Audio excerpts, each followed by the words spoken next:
Welcome back to Up in the Blue Seats, our New York Rangers podcast from the New York Post. Jake Brown here alongside a Rangers beat writer for the New York Post, Mollie Walker. Later in the show, we'll be joined by ESPN NHL reporter Emily Kaplan. But first up, we got our Hall of Famer Larry Brooks here with us. He is at Rangers practice now as we drop this on Thursday. And Mollie is playing hooky today. Hey, I have a flight to catch. Mollie has to go eat some poutine in 12 Montreal hours. for the moment. I know. Look, Larry, this is the benefit of having two. I mean, we are so spoiled compared to the other beat writers. We get to do this and get away with it. So we're not complaining. We're not complaining. Not complaining. Well, you guys are doing your thing, and K'Andre Miller is making his return on Thursday, and the Rangers need him. Larry, what's your impression here of the first couple of games of Patrick Kane? No goals, a little underwhelming, but still early, and now getting his first road trip here with the Rangers. A little underwhelming. Very underwhelming. They were. It couldn't have gone more poorly for the team in the first two games, honestly. But they're throwaways. That's the way I look at it. You look at their throwaways. There was so much chaos, so much disruption, even to the point where the head coach finally yesterday admitted that the last 2 weeks were pretty nutty. They were playing shorthanded. So the first two games, I think, are just a wash. You kind of start now, and a couple of practices here, 3 and 4 on the road. They're all going to be tough. I mean, you're looking at Montreal on Thursday as almost a must-win for a team that needs to start putting points on the board.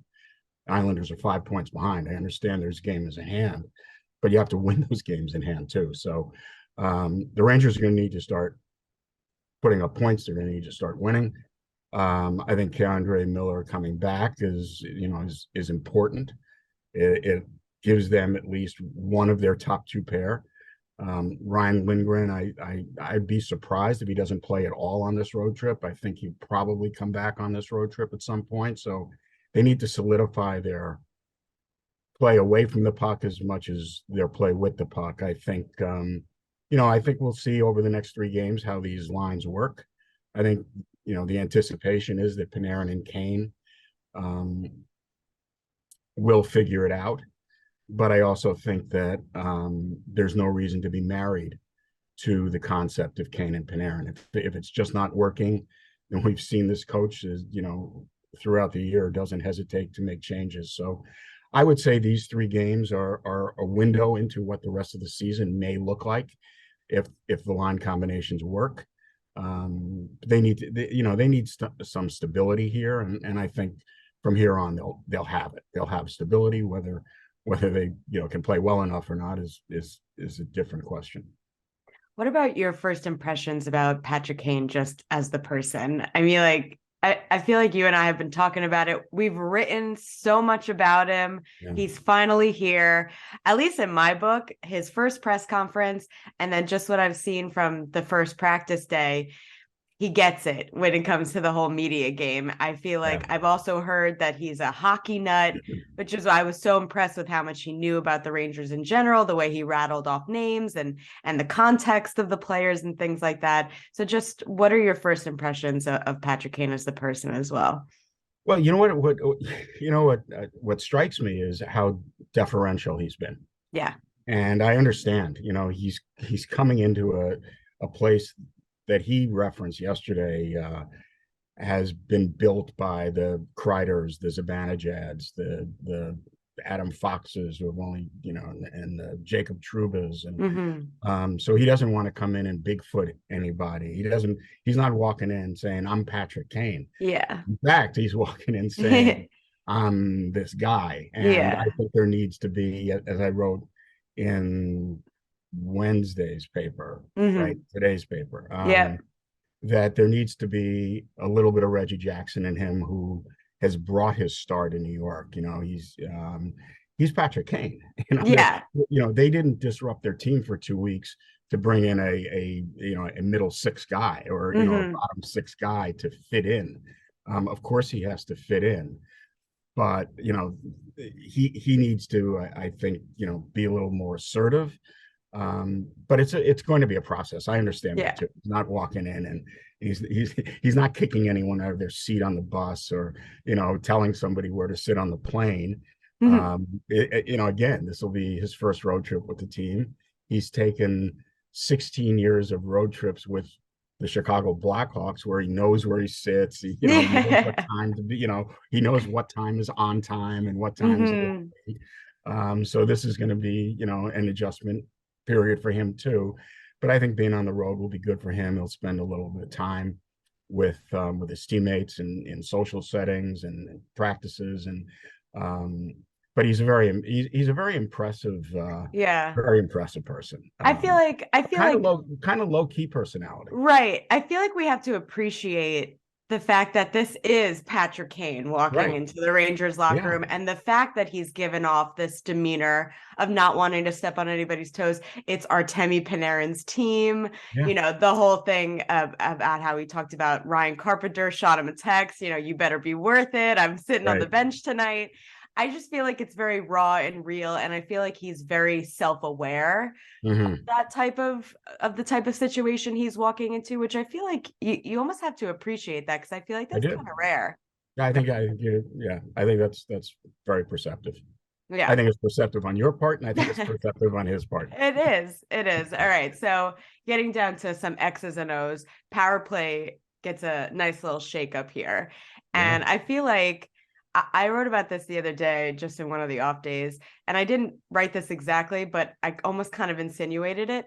The players are so sick and tired about talking about the freaking power play, because it's been such a headlining story for them this season, because it just feels like it hasn't reached its full potential at all. It doesn't look like how it did last season. It went from having absolutely no movement, no changes, stuck in stone, whatever it is. Etched in stone, no changes at all. And now over the last couple of weeks since the Tarasenko deal, now we're starting to see some movement, some changes from the coaching staff and how they view it. Could you just get into the changes that were made? And I guess, whether you feel like the Rangers should be balancing the two units, or if with the way they're built, why not just load it all up onto one unit? I don't know. Well, I think with the acquisition of Kane and Tarasenko makes it impractical to load up on one, because you'll have too many talented players who don't get on. You can't leave, whether it's Tarasenko or Kreider. You can't leave that player 25 seconds, or Patrick Kane 35 seconds trying to wheel out of his own end, which we've seen from the second unit for almost 3 years. What's interesting to me is that they have split Fox from Kreider and Jet, and I think that's fine. I mean, I have to say that earlier in the year when at number of practices, Dave Maloney, who is just an invaluable resource, he just is, and the people who listen to him on the radio broadcasts or when he's on television, they benefit from his knowledge. I think he's terrific. But Dave has been saying for months that they should split Fox. They should have put Fox on the second unit to balance it, and should have maybe moved Trouba or Miller onto the first. And this was really for a couple of months now. So what I'm seeing is, the other day when you're looking at Mika in the middle. I know. What is this? Why? And again, they were deferring to one another. No one on this team is selfish. And no one on this team wants to be perceived as selfish. Right. They're all looking for each other all the time. To the point where it sometimes becomes to their detriment. It's detrimental. So they need to get Mika back into that left circle where 100%. Kreider's going to stay with him. And now if you have Trouba on the right point, which they had yesterday, on that unit. Maybe he's a bigger shot. He gets the puck to the net. It maybe opens up some things, some movement. It's okay with me. It's okay with me because this, as you said, has just been an ongoing. It's been like a toothache. It's just been a nagging, low grade pain all year. Really, after the first 2 weeks of the season, and it's funny. The first 2 weeks they were great, and then remember San Jose came in, and here's David Quinn coaching against them, and suddenly there was pressure all over the place. Pressure at the top. They had no time, and teams picked up on that, and and so they had to make adjustments. They would go on 2 or 3 or 4 game streaks where they were clicking, but then they'd go for 3, 4, 5 where there was no movement. Everything was going to Mika. They couldn't get into the zone.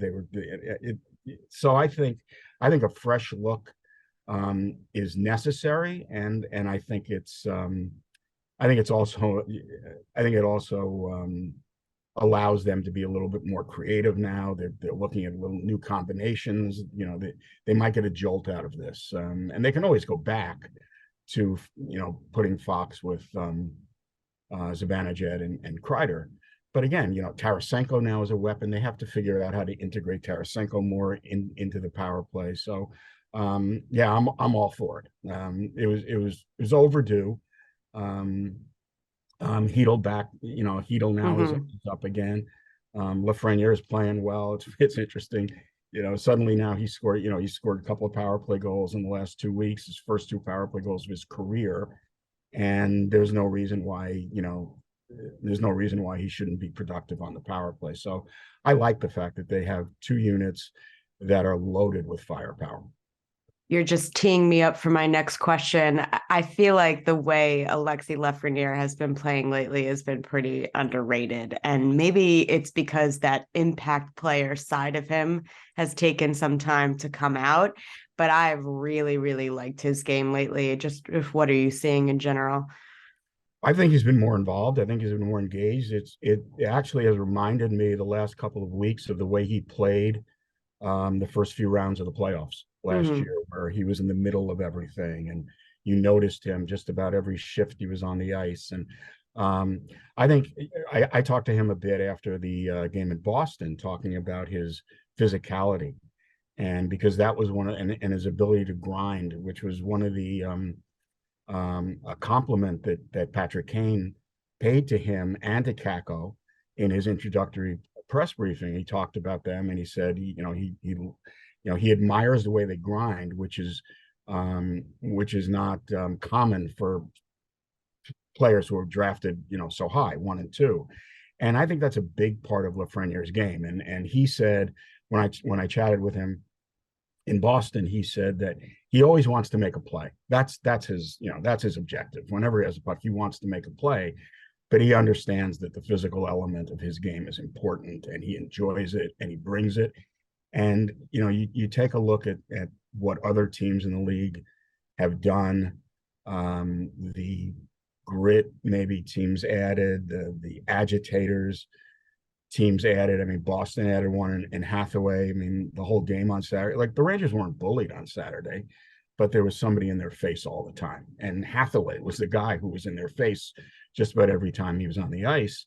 The Rangers don't have that. So they don't have that kind of a player. Barclay Goodrow can be that kind of a player at times. I mean, he's sneaky mean, Barclay Goodrow, and he plays with a nasty edge. But they need more than Barclay Goodrow, and I think Lafreniere, excuse me, is a player who can bring that element. One thing, this spree, he's now up to 13 goals, so his career high of 19 that he established last year is certainly well within reach. Rangers aren't getting any bargain on him either. I'll tell you that on when his contract comes up. You looked at his bad year, and the silver lining was, well, he's not going to be able to get X. Well, he might. And so, but you know what? It's about now. It's really not about next summer at this point. It's about now. We've talked about this a little bit regarding Lafreniere. Do you feel like because that playmaking, scoring first mentality that he kind of coined in juniors hasn't worked out as well at the NHL level, hasn't really been able to translate to the ice as seamlessly as a lot of people thought, that he might need to rebrand himself as this kind of grinding, maybe a bit of a power forward type of player? Yeah, I don't know that I think he's going to be a power forward. I think he can stick his nose in. I think he needs to be involved. That's what I think. He needs to be, he needs to be in the 50-50s. He needs to win them. And I don't think, again, a lot of this is due to the way the Rangers are constructed with Panarin and Kreider on the top. You've got them at left wing, and I think there is going to come another time, maybe soon, if these line combinations don't work, where the Rangers are going to have to revisit moving him up to the to the top line on the left side. I think he needs more ice time. I do. Not that he needs more ice time than he's gotten the last few games, but he needs a regular amount of ice time. And I think the fact that he's on the power play unit is going to be beneficial to his game. We've talked about that all the time for the last couple of years. Well, these guys are never on the power play, so that doesn't translate, or it does or doesn't, translate to their 5-on-5. You need to have touches on the power play to get a little bit of confidence, and then you bring that into your 5-on-5 game. And I think now the more prominent role Lafreniere has had on the power play is going to be a significant benefit to him, 5-on-5, and to the team in his progress. This is the end of year 3 for him. The Rangers need to figure out exactly what they have in him too. And I think the more ice time, the better for Lafreniere. Guys have risen and fallen. Right now we see Kakko kind of losing some ice time. He hasn't played quite as well, but you have to earn it. And I've said that all year. You said all year. You have to earn it. And Lafreniere is earning his ice time. Is the right wing experiment with Lafreniere over, you think? I think so. Yeah. Well, I'll tell you what, we're talking about, it's not about this summer. It's about now. Next year, the Rangers are going to have to fill their top 2 right wing spots again. They're going to be back in the exact same spot that they were last summer. Both of their top 2 right wings are pending unrestricted. No one thinks either is coming back, Kane or Tarasenko. I think someone sent me a DM. Well, could it work if Patrick Kane took $3.5 million? Well, not happening. But even that, so they're going to be in the same spot next year looking for right wings. I kind of think Lafreniere is not going to be there. I really do. I kind of think that's over. I think they're going to. I think Lafreniere is going to be a top 6 left wing for the Rangers after this. Maybe during this season, but going forward, I don't think he's going to be a third line player anymore. Yeah, Artemi once joked to me. I was asking him about Alexi, and he was like, "Well, there's kind of no room out there, isn't there?" Right? I know. And again, Brennan Othman, left wing. Yep. Will Cooley, left wing. It's like, I don't know. It's as if a baseball team has 7 first basemen, and they all need to play and they can't. No, honestly, I mean, they're gonna have to figure out how to move left wings to right wings. Yeah, it's a problem. It's an odd, it's an odd construction that they've fallen into. But the best player was Lafreniere. What are you going to do? You're not going to take him because he played the left. And I think there was and I remember writing about it that summer. What are they going to do? Are they going to stack their left wings, or which one's going to move to the right? And again, not having seen Lafreniere as a junior, I kind of presumed that it would be somewhat easy for him to move to the right because he was so young. People say, well, Kreider, but Chris Kreider played 10 years in the NHL as a left wing, his entire life. And guys move from left to right all the time. For whatever reason, though, it seems to be an issue for Lafreniere. And so it's time to stop trying to, pound the square peg into the round hole. They need to find a right wing. Follow Larry Brooks on Twitter at NYP_Brooksy. Read his stories at the Post and nypost.com. Larry, we'll catch up with you next week. Thanks. All right. Thanks, guys. Have a safe flight, Molly. All right, we're back on Up in the Blue Seats, and a long-awaited guest. We've been trying to make it work with our schedule. I blame Molly on this one. Molly will take the blame for us. A little bit of me. But we are glad to welcome in. She does a terrific job covering the NHL at ESPN. You can follow her on Twitter and Instagram at Emily M. Kaplan. It is a Jersey meets Queens here. We got two Jersey girls. We got a Queens boy. Welcome, Emily Kaplan, Up in the Blue Seats. How are you? Let's go. I feel good. I'm happy to be here.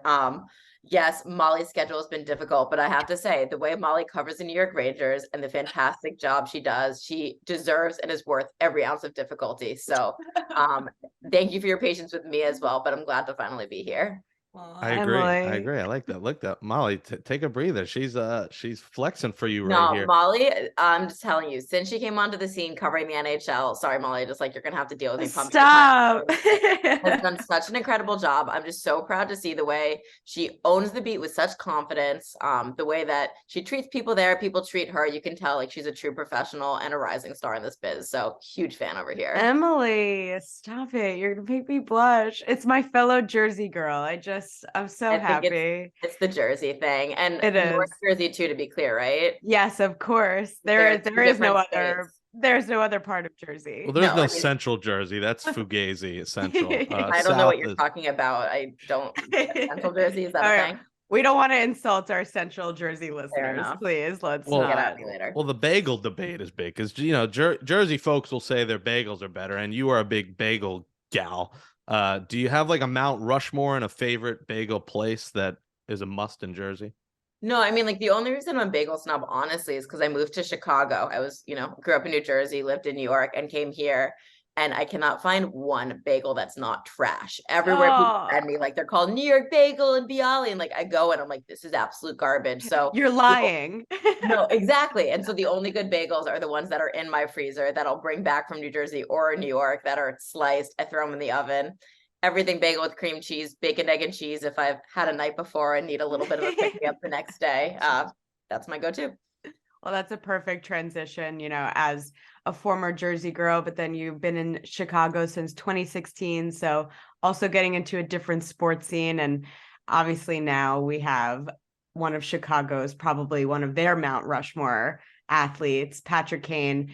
I'm just curious, from your years living in Chicago, what have been your impressions of what Patrick Kane means to the city of Chicago?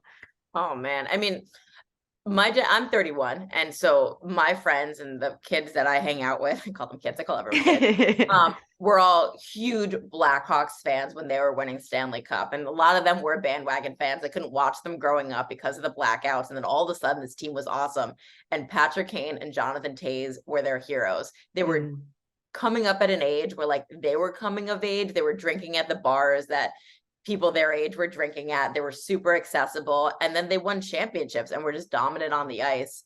The thing about Patrick is he took so much pride in being a Blackhawk. He loved it.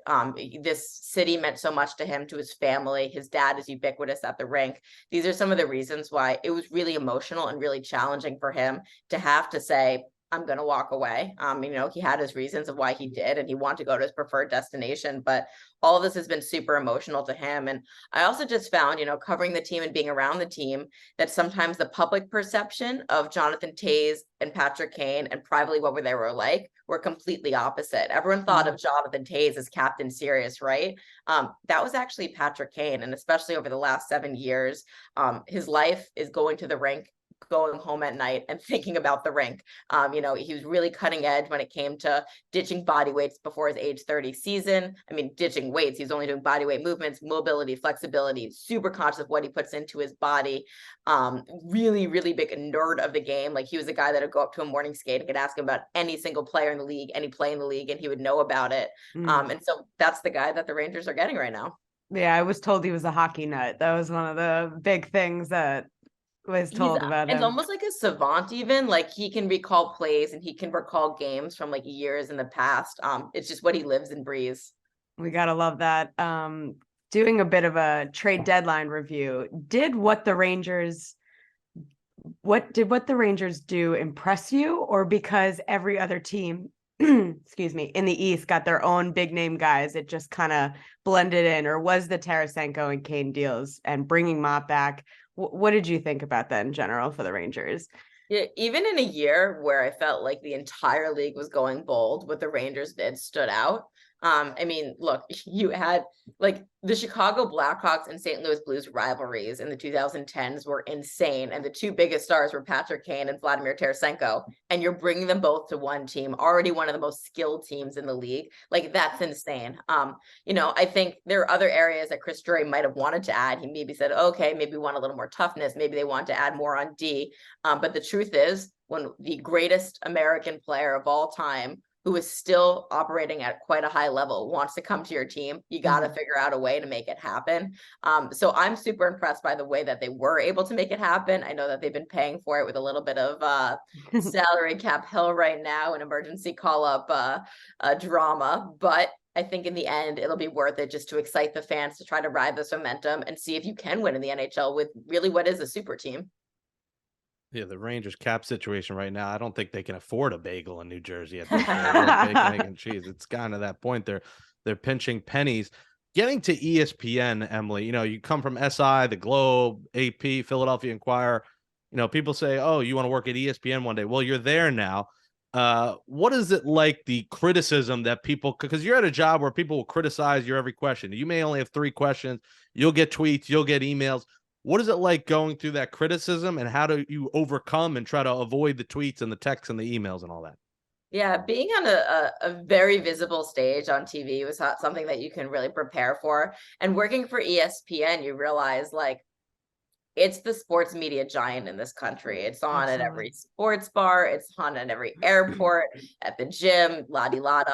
And people are waiting for you to fail. And people like to make fun of you. And they like to, wait for that one moment where they can critique you. And you've got to develop thick skin. And, that was something that I definitely went through in my rookie season, being on TV, being part of national broadcast when I never really had that experience before, being part of live game coverage. And now that I'm in year 2, I think the biggest thing for me is just being confident and comfortable in myself. And I know that I add value. I feel really good about my style and what I bring to the game broadcast and how it's different than women or men who have done it before me. But I really like the way that I do things. And, getting encouragement from the people who matter. And for me, that's the people that I cover, the players, the coaches, the GMs, making sure they think that I'm covering them fairly. And when I get feedback from them, it means a lot more than a lot of other people, but then also fans. And, it's we're here to serve the fans. That's ESPN's mantra. And I want to make sure that they're getting something out of it. So I always think of it as I'm in this position of privilege, especially when I'm between the benches or ringside. I see things, I hear things, I get access to talk to people that nobody else can. And if I can bring that and bring the viewers closer to the game, then I feel like I'm doing my job. To put a bit of a positive spin on it, what would you say is your craziest or funniest story from being between the benches, or a mid-game interview with a coach or a post-game interview with a player? What would you say sticks out as one of your favorite memories? There's some great ones. I mean, being between the benches, like I'll say it a million times, but you have such a bigger appreciation for the skill, the speed, the physicality of the game, but also just kind of the humanity in the game and just like how silly and fun it can be. And the season is such a grind for these guys, and as intense as they are on the ice, like during commercial breaks, like they're always chirping each other. They're having fun conversations about golf. Sometimes the chirps just like crack me up because they sound like 12-year-old boys out there. Like once last year, I've told the story a couple times, but like it was Matt Barzal and Kirby Doc, and they're like, "You're annoying. No, you're annoying. No, look in the mirror." And the line up to them, and it was just like, yo, guys, you were worse than my kids at home. So those type of moments always crack me up, because as intense as the game can get, you realize that it's human beings and it's silly, and emotions can get the best of us, and we're all just out there to have fun because sports is inherently a game. I love that. I feel like that's so Matt Barzal. It was quite on brand for both of them. Going back to the trade deadline, I guess, what would you say was your favorite trade, or which team made your favorite moves of this year's trade deadline? I really, in general, I love the Rangers in the sense that I have big proponent in hockey. Like, we grow the sport through storytelling, and that was our big thing at ESPN. We sold it to them. We want characters in the game. We see it in the NFL and the NBA all of the time. Hockey, because it's such a deferential sport, you know, the guys don't even use a pronoun I, they say we or you. So to see a player like Patrick Kane exercise his power and wield that power, and it feels like kind of, you know, this player empowerment movement that we've been getting hints of. I love the fact that he absolutely went out and did it and did the damn thing and got to where he wanted to go. So I thought that was super cool. I also love what the Bruins did, though. I mean, like, they basically were like, we are the best team in the league and we don't care. We're going to get even better and get your favorite team's players, and they're going to fit in like Bruins, and we're probably going to make them take a hometown discount, and we'll stay good for a really long time. So if I were everyone else in the East, I'd be super scared about that. Can the Rangers take down the Bruins? Because they haven't yet this year. Can you see them doing it come playoff time? Sure. I mean, anything can happen come playoff time, and that's why we love the sport. And, you know, the things always that comes down to is goaltending when it comes to the playoffs. And if Igor Shesterkin plays like he did last year, he can shut down any team in this league. That said, the Bruins have had damn good goaltending this year, and Linus Ullmark probably should win the Vezina, and Jeremy Swayman is quite capable as a 1B. They just don't have the experience in the playoffs yet. Now, Igor Shesterkin has playoff experience, right? He's been to a conference finals. He knows what it takes. So I think it would come down to that. But overall, I just do look at the Bruins as a little bit of a deeper team. They've got 4 lines that they can roll out. They're strong in so many areas. I think it would be a fantastic series, and I really hope that we do get it. I feel like they're just operating on a different level. I mean, they are just, it's every cliche, clicking on all cylinders, just absolutely playing as one cohesive unit. I was so impressed when I was watching them the other night. Yeah, because the thing about them is they were a really good defensive team, and their play without the puck was great last year. And then Jim Montgomery comes in, it's like, okay, what we need is like to open up the offense. And so all of the drills that he set up for them the first few weeks of this season were just puck on the guy's sticks all the time, and they were loving it and having fun. And then all of a sudden it's like, okay, you have their defensive structure, and now you're opening up and seeing them score all of these goals. There's like the win one for Patrice Bergeron vibe, and there's no better culture in the league, I think, than what the Bruins have established in their locker room. It comes back to Zdeno Chara. He never called them rookies, he calls them first year players. Everyone's included, they play for each other. Like, they're a damn good team. Montgomery's got to get coach of the year. I feel like, especially starting the year off the way that they did with the injuries that they had, the way that their lineup looked, and the fact that they still got shot out of a gun to start the season. I feel like it's got to be his, it's right? Such a weird award, and I don't vote for it. I'm pretty sure it's the GMs that vote for it. But for me, it's like, I would always take the team that like nobody expected and then did something like completely unexpected. And I do think that is the Bruins. I do feel like often it's like, let's just go to the person who's just like achieved the most. Like John Cooper wins it a lot and a lot. Lindy Ruff deserves a lot of credit. I think there's a lot of teams that like we literally expected nothing of, and it's like, holy cow, look at where they're at now. But Jim Montgomery probably will win it, and I cannot say he's undeserving. Did you feel like this actual trade deadline day was calmer than usual? Because it did to me. Obviously, there was so many trades that were made up leading up to the day, but the actual day, and granted, this is also just because Larry and I were taking a casual stroll drive to Boston, not having to worry about the Rangers doing anything of substance. And I know that wasn't the norm for everybody else in the NHL, but just how did you see it as someone covering it all? By the way, when we talk about like dynamic duos in the league, you and Larry, I love seeing you guys together, interact together. We're like butt buddies. It's adorable. It's the buddy comedy we all deserve. It is. But, you know, like we had a 3-hour trade deadline special. We're not psycho like TSN. We did not get on the air at 8 a.m. That's a lot. Yeah. And, you know, it was with me, Ray Ferraro, Weeksy, and Bucci. And like Ray was like, all like, you know, what are we going to talk about? What are the topics? And it's like, Ray, we're just going to have like a 3-hour podcast about what's going on in the league. You know, there was like the Kulikov trade. There's like a couple small things here and there, but really it did feel uneventful. And this year in general just felt super unique because all the GMs were crying poor all year, right? Like, oh, the salary cap is stagnant. You know, no one's gonna be able to do anything, dollar in, dollar out. And then all of a sudden I'm like, dude, you guys all went ham this year. Like, what gives? I think it's because it started so early, because there were so many big marquee names on the market. People wanted to make sure that they weren't left out. It all started with the Islanders and Bo Horvat. And then after that, you know, Tarasenko goes pretty soon after. And you got all of these big blockbuster trades that by the time we did get to like Wednesday or Thursday of the week, you're like, there's nobody left. 100%. I guess my last question to you would be, and I always like to do this with national guests, who's your Stanley Cup pick right now, right at this moment? I know it's tough. And I'll give you even some leniency if you want. You could just say what the matchup is going to be. What you think? Thank you. I kind. You're welcome. Because I hate when people do that to me. I'm the same way. I hate it, but it's for a national, reporter. Sorry. I'll start in the West. Before the year, I was like, this is Colorado's to lose. Right. I just feel like with how many injuries they have had, it's catching up to them. We don't really know when Gabe Landeskog is going to come back, at what capacity. They didn't really do at that much of the deadline. Like Lars Eller is a decent pickup. I love the Oilers. I think the Oilers, as long as their goaltending holds up, and Stuart Skinner right now looks like he could be the real thing. They deserve to be in the final. Also, side note, and this is just like total inside baseball, but it's Turner year to cover the Stanley Cup final. You get way better ratings when it's a U.S. team. So we'll give them the Oilers this year. You guys can have the Canadian matchup and that brutal travel. As for the East, I mean, it's hard not to pick the Bruins in the Stanley Cup final. I really love the Hurricanes. I love the way they look. I think they are as complete of a team as the Bruins and just don't get enough credit. But I do think that the Bruins, like we said, there's something special, this vibe. So Bruins, Oilers, we'll see what happens. All righty. Well, Emily Kaplan, you can catch her on ESPN. She's prepping right now for Around the Horn. You can see her on Around the Horn. What is that, at 5 o'clock? I forget, 5:30? 5 o'clock Eastern. Yeah, it's my favorite show to do, but it's like also the most frustrating show to do because I cover hockey and I'm inundated in hockey and I'm like, holy cow, like the Warriors, like how am I gonna talk about the Warriors? It's fun though because you can just give takes, right? Like I don't have to see these guys the next day, like right, spicy as I want. And then every once in a while you get Tony D'Angelo in the showdown, so we'll see what happens. Just say this: Knicks will win the NBA Finals, the New York Mets will win the World Series, and everyone will love you. That's all you got to say. You'll make me happy. You'll make New Yorkers happy.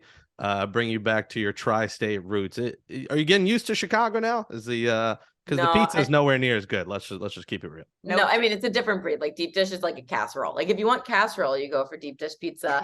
I moved here from New York and I was like, I'll give it a year or two. And if I hate it, I'll move back. And I just love it. It's super livable with, my job and how much travel I do. It's crazy convenient. Like my friends here, like the neighborhood vibe. But every time I do go back to New York, and I'm grateful to have so many Rangers games, I'm like, there's certain things that just don't quite compare. Yeah. Nothing like the Garden. Well, Emily Kaplan, we hope to see you in the playoffs at the Garden, and we'll share a bagel together. Thanks for coming on.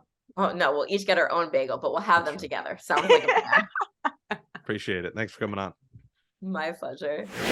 All righty, Molly. Happy International Women's Day as we record this on Wednesday. People drop on Thursday. We just had a New Jersey Women's Day on this show. New Jersey versus New York here. Thanks to Emily Kaplan for joining us in episode 116 of Up in the Blue Seats, our Rangers podcast from the New York Post. Thanks to Andrew Hartz and the intern Josh Crawford for helping me produce the show. And thanks to Emily Kaplan from ESPN for joining us. Make sure you catch up on all old episodes by subscribing to Up in the Blue Seats on Apple Podcasts, Spotify, Stitcher, wherever you get podcasts.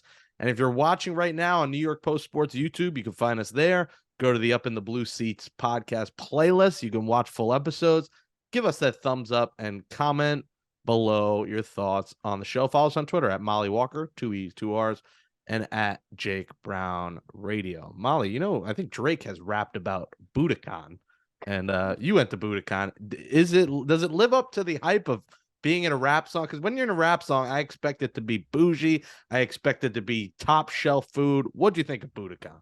Well, it's really funny that you say that because they were playing Drake when we arrived at Budokan. Yeah, so we went there for my birthday. I mean, it is bougie. There is no other word to describe it. Those high ceilings, those massive chandeliers. It's a whole vibe in there, and that was for my birthday dinner, and it fit the occasion. That's for sure. What is the meal there? Is it seafood? What is it? It's like Asian fusion cuisine is how they describe it. It's like upscale Asian, and it was phenomenal. We did the the individual menus where it just comes with all different appetizers, a bunch of entrees, and you get dessert too.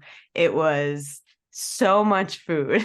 All my friends were so uncomfortable of how full they were afterward. I still have to make a trip there because I've seen people post it. I've heard about it in rap songs, so I will be going there soon. Your birthday is it this Friday? Friday. Yeah. Wow, it's coming up. You'll be in Buffalo, man. I will be. Can you pick a worse place to spend your damn birthday? I mean, gosh, guys, my first birthday on the beat was in St. Louis. and my second one is going to be Buffalo. It's a pretty rough combination of cities. Louis, at least you got barbecue. You went from ribs to wings in a year. There you go. I think I found the only rooftop bar in the entire state of Missouri when I went to St. Louis for my birthday last year, but that's okay because it was a great bar and we had a great time. Yeah, well, rooftop bars in Buffalo are igloos. Actually, you'll freeze your ass off up there, so we'll avoid that at all costs. Well, happy birthday, Molly! Congrats on health insurance at your age. Thank you. Actually, I'm pretty proud of myself. I've been on my own insurance since I started working at the Post. So humble flex. Your mom is very happy about that. So there you go. My mom still pays my Verizon bill with my cell phone. So thank you for that, Mom. Appreciate it. Well, happy birthday, Molly. Enjoy, and we will see you next week. For Mollie Walker, Andrew Hartz, I'm Jake Brown. Thanks to Larry Brooks. Thanks to Emily Kaplan. We'll be back next week. We're on the final stretch, the last month before playoff hockey. We'll take you through it all right here on Up in the Blue Seats. We'll catch you next time.